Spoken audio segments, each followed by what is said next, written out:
Guys, nandito na tayo sa location ng generator number 2. Once again, guys, good morning. Ito na tayo. Pagpatuloy natin ang gagawin natin sa generator. At syempre guys, iikot ko muna kayo sa mga gagawin natin para naman magkaroon kayo ng familiarization.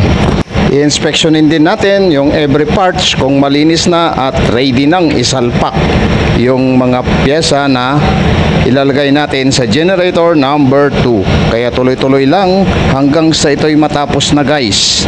Kung nakikita nyo guys sa likuran natin, yan yung crankshaft guys ng generator engine natin at connecting rod makikita at malinis naman. At ito naman guys yung camshaft ng generator engine natin guys. So pinalinis ko na rin ito, nakikita naman malinis na malinis, kaya goods na guys. So mamaya pag-assemble natin, tsaka na lang natin ito lalagyan ng langis guys. So mukhang ready na guys at mag-assemble na tayo. Yan lang guys, bye bye.